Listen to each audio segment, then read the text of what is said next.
नमस्कार दोस्तों, स्वागत है आपका हमारे ग्रीन स्टार चैनल पर और मैं आपका दोस्त आर के physics. Dear student, class 12th का फर्स्ट यूनिट चला हुआ था हमारा इलेक्ट्रोस्टैटिक्स और उसका फर्स्ट चैप्टर हम कर रहे थे electric charge and field. Last video आप देख चुके होंगे, या अगर ना देख चुके होंगे तो आप प्लेलिस्ट के अंदर जाइए, क्लास 12th यूनिट फर्स्ट लिखा हुआ है। इससे जो प्रीवियस लेक्चर है वो आप अच्छे से रीड करें, तभी आपको जाकर जो अब लेक्चर पढ़ेंगे वैसे आप समझ आ जाएगा ये वीडियो देखकर। लेकिन फिर भी अगर आप, क्योंकि इनका कुछ ना कुछ रिलेट पुरानी वीडियो से है, तो आप ज़रूर जाकर वो आप लेक्चर देखें, ठीक है। लास्ट वीडियो के अंदर हमने इक्वेटोरियल के ऊपर इलेक्ट्रिक फील्ड टेस्ट की, डाइपोल के थ्रू एक्सियल के ऊपर की, ठीक है, एक रिंग के ऊपर की थी लास्ट जो लेक्चर था हमारा, ठीक है। तो आज हम निकालने वाले हैं टॉर्क। क्लास 11th के अंदर आपने ये टॉपिक सुना, नाम सुना होगा torque on an electric dipole placed in uniform electric field. एक यूनिफॉर्म इलेक्ट्रिक फील्ड है। आप सबसे पहले डायग्राम को देखिए, आपको ये डायग्राम दिख रहा है, ध्यान से देखिए। रेड कलर की लाइन दिखाई दे रही है, वो क्या है? हमारा इलेक्ट्रिक फील्ड है। क्या है हमारा ये इलेक्ट्रिक फील्ड? जो रेड कलर की लाइन दिखाई दे रही है, ठीक है, रेड कलर की लाइन दिखाई दे रही है। और ये कैसा इलेक्ट्रिक फील्ड है? मैंने स्पेशल लिखा है यूनिफॉर्म इलेक्ट्रिक फील्ड। और उसके अंदर मैंने इस टाइप से, ये देखिए, ये इलेक्ट्रिक हमारा डाइपोल रख दिया। डाइपोल आपको याद है जो इक्विवेलेंट पेयर होते हैं चार्जेस, इक्विवेलेंट अपोजिट चार्ज। ये माइनस क्यू चार्जेस है ए पॉइंट पर, ये बी पॉइंट पर कौन सा है? प्लस क्यू चार्जेस है। बड़े सिंपल वे से, बड़े कॉन्सेप्ट से क्लियर कर आपको ये मैं आपको टॉपिक समझाने वाला हूँ, ठीक है। पर ध्यान से देखिए, एक डाइपोल रखा ए और B minus q charges plus q charges. अब जब हम किसी भी डाइपोल को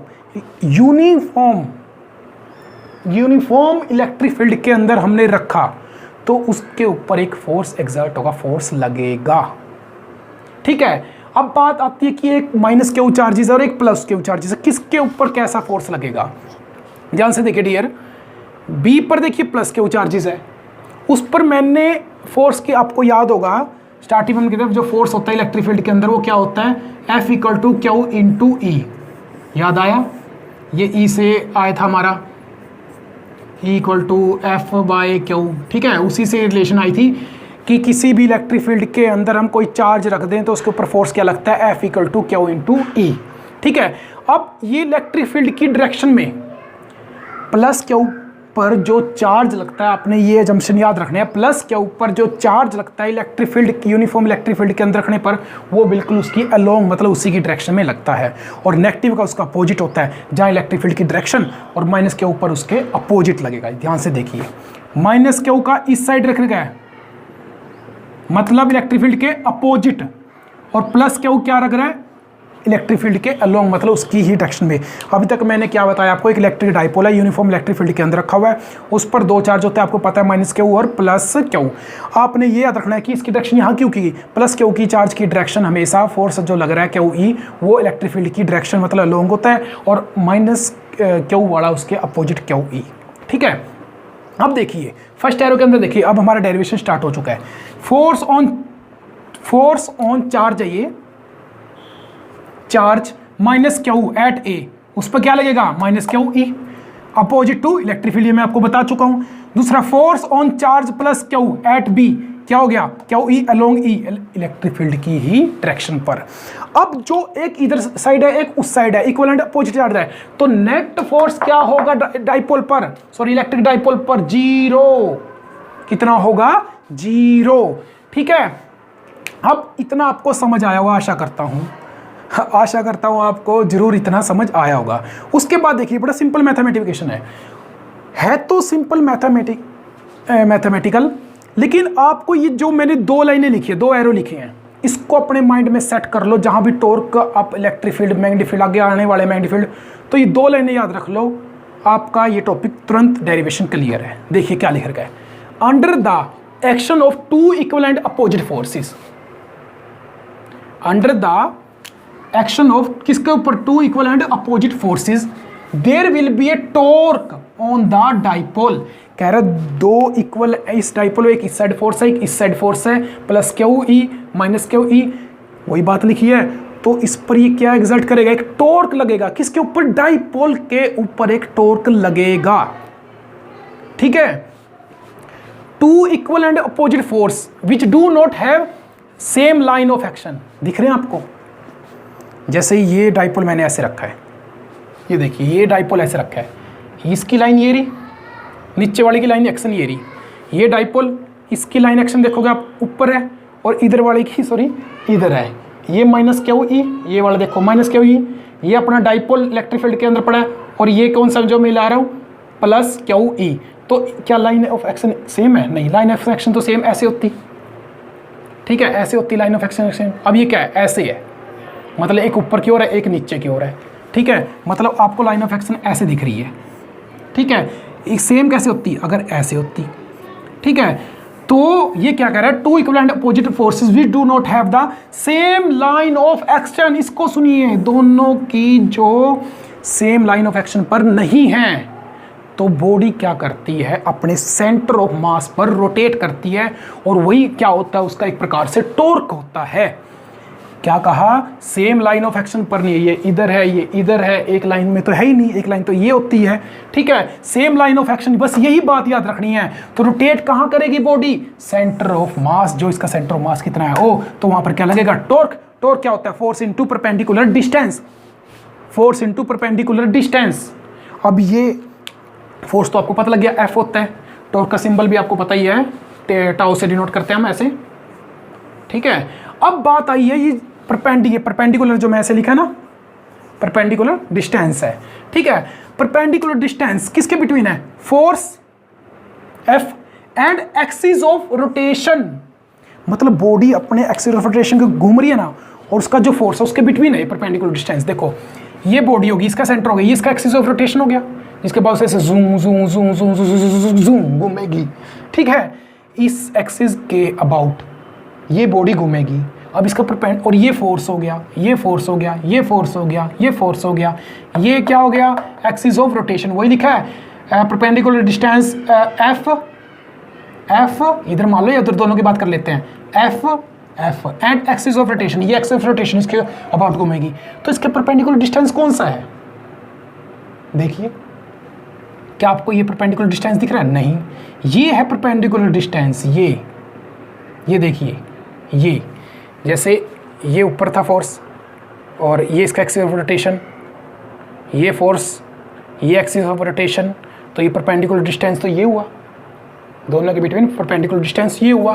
तो मैंने इस लाइन को ऐसे ड्रॉ कर दिया, ठीक है। इस लाइन से मैंने एंगल मान लिया थीटा, तो ये भी कितना होगा? थीटा। एल, एल आपको पता है 2L इसके बिटवीन डिस्टेंस होता है डाइपोल के बिटवीन, ठीक है। अब देखिए जहाँ एंगल थीटा है वहाँ पर क्या होगा? एल कोस थीटा, और यहाँ पर क्या होगा? यहाँ पर अगर आप देखोगे यहाँ पर क्या होगा?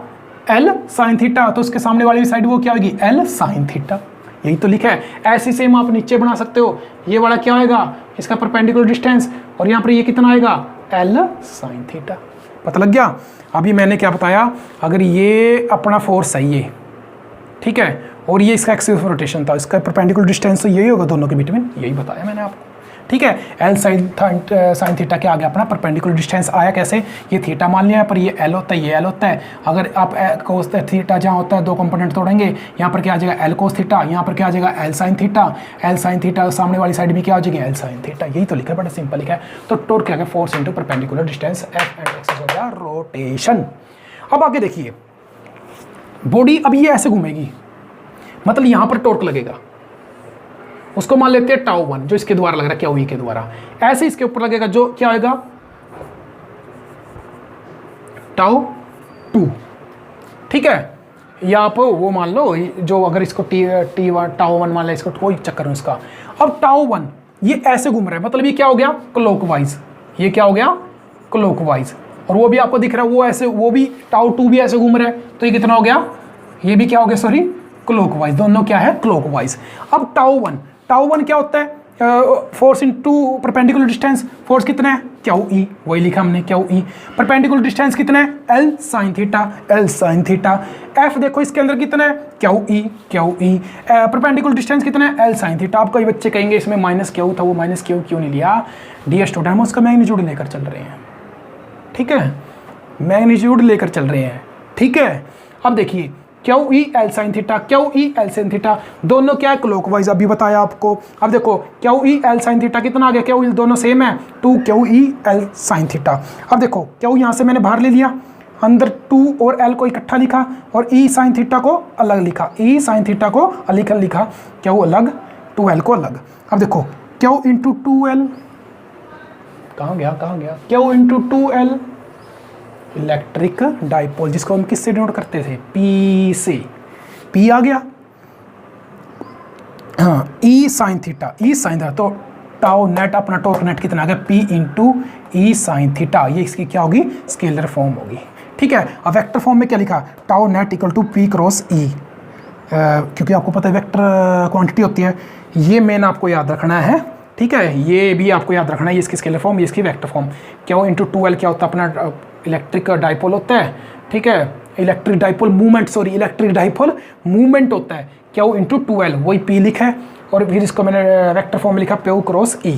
अब ये था इसका डेरिवेशन। अब पूछ लेते हैं आपसे डायरेक्शन क्या होगी। डायरेक्शन ध्यान से देखिए, डायरेक्शन आप इसकी ध्यान से देखिए। इसके लिए यूज़ करेंगे आप right hand screw rule, right hand thumb screw rule बोला करते हैं। मतलब आप एक स्क्रू लगा सकते हो, जैसे इसके एक्सिस पर स्क्रू घुमाया और इसको अंदर की ओर घुमाओ, जू जू जू, ऐसे घूम रहा है। P ये रहा, P आपको ये दिखेगा, P, और फोर्स इधर लग रहा है, E इलेक्ट्रिक फील्ड। तो देखो ये अंदर की ओर गया, थंब अपना अंदर की ओर गया, इसको अपने ने स्क्रू को ऐसे घुमाना है, P क्रॉस E क्या आ रहा है, P क्रॉस E, तो यही आएगा अपना। क्लियर है, वही लिखना है। कई बच्चे सोचेंगे E क्रॉस P क्यों नहीं लिखा, ये देख लो, लगाओ स्क्रू रूल, अंदर की ओर घुमाओ, ढू जू जू, तो P क्रॉस E आना चाहिए क्या, E। अब अगर ऐसे आप करोगे E क्रॉस P, ये तो गलत हो गया, तो आपके लिए वैलिड कौन सा है, P क्रॉस E, तो इसकी ये डायरेक्शन होगी। टॉर्क के अंदर जो आप डायरेक्शन फाइंड करते हैं वो कौन सा रूल लगाते हैं, राइट हैंड स्क्रू रूल है, या सिंपल आप कह सकते हो स्क्रू उसके एक्सिस पर घुमाए, जहाँ पर ये P है डाइपोल पर ही होता है P, ये P होता है और P क्या है, आगे E आ रहा है, E P क्रॉस E। ठीक है, तो आशा करता हूँ आपको जरूर ये टॉपिक समझ आया होगा। ना समझ आए तो कमेंट जरूर कीजिए, तो जो भी आपको डाउट होगा मैं वो ज़रूर क्लियर करूँगा। तो जल्दी से जाकर बेल आइकन का बटन आपको सब्सक्राइब का दिख रहा है, उस पर जाकर क्लिक करें ताकि आप हमारे चैनल के साथ जुड़ जाएं, जो भी वीडियो हम अपलोड करें आपके पास तुरंत नोटिफिकेशन आ जाए। तो आशा करता हूँ आज का आपको वीडियो बहुत अच्छा लगा होगा। तो धन्यवाद दोस्तों, जय हिंद, जय भारत।